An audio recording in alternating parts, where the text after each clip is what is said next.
মহানগৰী নীলাচলৰ বুকুত যি লেণ্ডশ্লাইডৰ ঘটনা পুনৰবাৰ লেণ্ডশ্লাইডৰ ঘটনা দেখিবলৈ পোৱা গৈছে আৰু যি মুছলধাৰ বৰষুণ হৈছিলে যোৱা নিশা যি মুছলধাৰ বৰষুণ হৈছিলে সেই বৰষুণৰ ফলত মালিগাঁৱৰ যি স্থানত এগৰাকী যুৱতীৰ মৃত্যুক সাৱটিব লগা হৈছিলে তাৰ পিছত কিন্তু তাৰ কিছু দূৰতে যি মালিগাঁৱৰ যি নীলাচল বুকু আছে এই নীলাচলৰ বুকুত এনেদৰে যি লেণ্ডশ্লাইড সেই লেণ্ডশ্লাইডৰ ঘটনা দেখিবলৈ পোৱা গৈছে। মোৰ কেমেৰা যোগেদি মই ইয়াৰে সামগ্ৰিক পৰিৱেশ দেখুৱাবলৈ অনুৰোধ কৰিম। এয়া হৈছে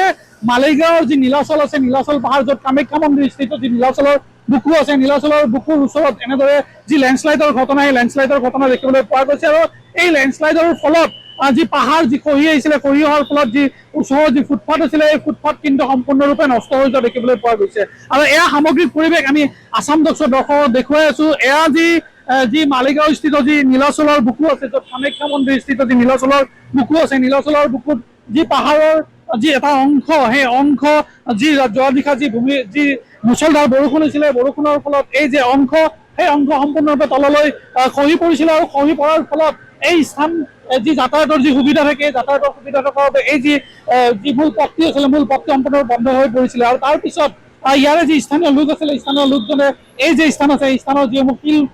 শিলেৰে যিসমূহ ৰাস্তা বন্ধ হৈছিলে এই শিলেৰে তেওঁ শিলসমূহ গুচাই তেওঁ সেই ৰাস্তাটো মুকলি কৰিছিল আৰু সেই ব্যক্তিগৰাকী মোৰ সৈতে আছে যদি সম্ভৱ আমি তেওঁৰ সৈতে কথা পাতিম তেওঁৰ পৰা জানিবলৈ চেষ্টা কৰিম। যিহেতুকে যোৱা নিশা যি বৰষুণৰ ফলত যি পাহাৰখনত পাহাৰত খহি পৰা দেখিবলৈ পোৱা গৈছে নীলাচলৰ বুকু আপুনি উল্লেখ কৰিছে যে আপুনি এই যি ৰাস্তা বন্ধ হোৱাৰ পিছত আপুনি শিলবিলাক গুচাই দিছিলে কেনেকুৱা ঘটনা ঘটিছিলে কি জনাব? মই ৰাতিপুৱা 6:45 আহিছো আহি মই নিজৰ কৰ্মত ব্যস্ত আছিলো আহি এইখিনিৰ পৰা দেখা পাওঁ যে পাহাৰটো খহি পৰিছে খহি পৰাৰ পাছত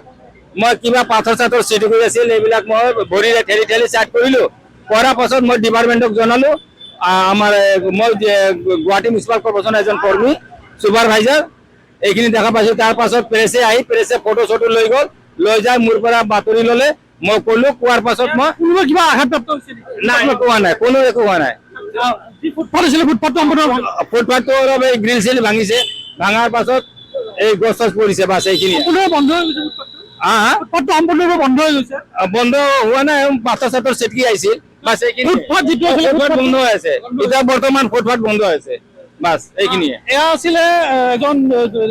যোনে দেখিছিলে এই সমগ্ৰ ঘটনাটো দেখিছিলে তেওঁ ক'লে ইতিমধ্যে যে এই যে মালিগাঁও স্থিত যি নীলাচলৰ বুকু আছে নীলাচলৰ বুকুত যোৱা নিশা যি মুছলধাৰ বৰষুণ হৈছিলে কামাখ্যা স্থিত যি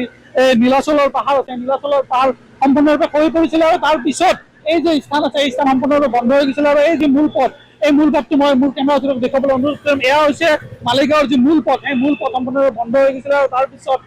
তেওঁ যিহেতু GMCৰ কৰ্মী এজন তেওঁ এই পথটো তেওঁ মুকলাই কৰিছিলে আৰু তাৰপিছত যাৱতীয় ব্যৱস্থাৰ বাবে তেওঁ যি উচ্চপদস্থ যিসকল বিষয়া আছে বিষয়াসকলক অৱগত কৰিছিলে আৰু এনেদৰে ৰাজ্যৰ বিভিন্ন প্ৰান্তৰ লগতে মালিগাঁৱতো এই যে ভূমিস্খলন ঘটনা ভূমিস্খলনৰ ঘটনা দেখিবলৈ পোৱা গৈছে।